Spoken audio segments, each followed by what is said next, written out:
Rise up, live joy your way. From emotional intelligence through cognitive distortions, certified life and wellness coach Kamini Wood is on a mission to help people see the magnificence of their own unique human spirit.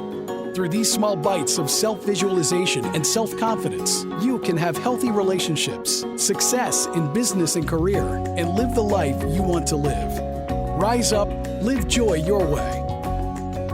Hi there, and welcome to another episode of Rise Up, Live Joy Your Way, whether it's morning, afternoon, or evening. Thank you for spending some time with me. So I'm curious, have you ever opened up about a struggle and you were met with responses such as, just stay positive, or everything happens for a reason? While these words might be well-meaning and well-intentioned, they often leave us feeling invalidated or unheard, or even having us feel guilty. And this is known as toxic positivity, the idea that maintaining this relentlessly positive outlook, regardless of the circumstances, is the only way forward. So today I want to dive into why toxic positivity might actually do more harm than good, and that it's important to be able to have our genuine emotions. So I want to start by defining toxic positivity. It refers to the pressure to remain cheerful and optimistic, even when facing genuine difficulties. And it dismisses and invalidates the real emotions like sadness and grief, anxiety, anger, and it suggests that those negative feelings are unacceptable and shameful. But the truth is that human beings are meant to experience the full range of emotions. Research has shown that there's an importance of recognizing and processing all of your emotions authentically. Emotion agility is the ability to acknowledge an emotion, sit with it, and then respond to it thoughtfully instead of reacting impulsively or suppressing the emotions. And studies consistently demonstrate that the harmful effects of toxic positivity. For instance, research published in the Journal of Personality and Social Psychology found that suppressing negative emotions leads to increased anxiety, stress, and even physical health issues. So when we deny our emotions or push them down, they don't disappear. Instead, what happens is they manifest in deeper emotional distress and also come out in these physical symptoms. Social media often exacerbates this toxic positivity because, we see these curated highlight reels, and workplaces also unintentionally foster the dynamic, discouraging genuine emotional expression and vulnerability. And even in our own relationships, we might fear judgment or rejection if we admit that we're struggling, or, what ends up happening is we just feel emotionally isolated. So let me just illustrate this with an example. A client that I was working with presented herself routinely as upbeat. And then friends and colleagues also admired this persona, and they believed that she handled all of her pressures without any struggle. But eventually this emotional suppression led to burnout and led to increased anxiety. So through coaching, she learned the power of emotional authenticity.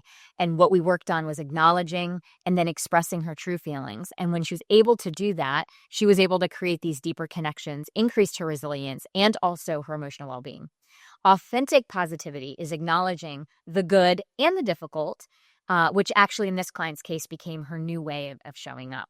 And so practicing this emotional agility does involve 4 critical steps. One is showing up and fully acknowledging what your feelings are without judgment.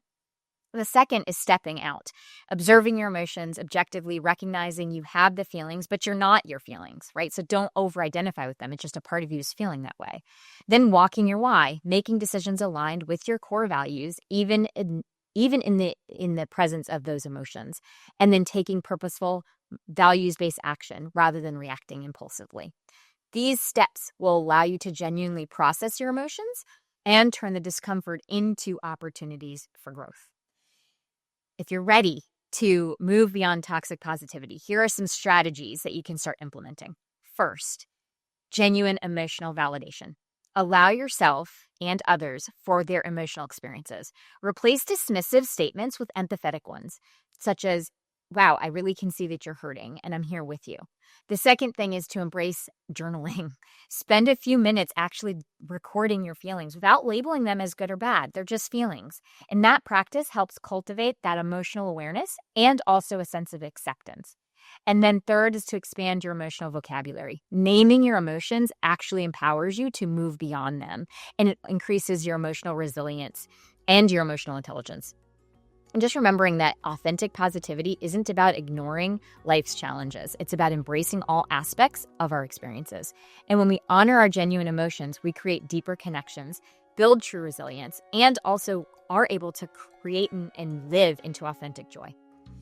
If this resonates with you and you're ready to step into that emotional authenticity and resilience, and you want to explore how coaching could help you do that, please feel free to reach out to me at any time at coachwithkamini.com. And until next time, stay well.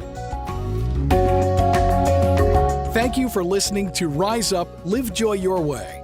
For more information, book a chat with Kamini at www.chatwithkamini.com or visit her website at www.kaminiwood.com. You can also find Kamini on Facebook or Instagram. Username It's Authentic Me. Thank you for listening.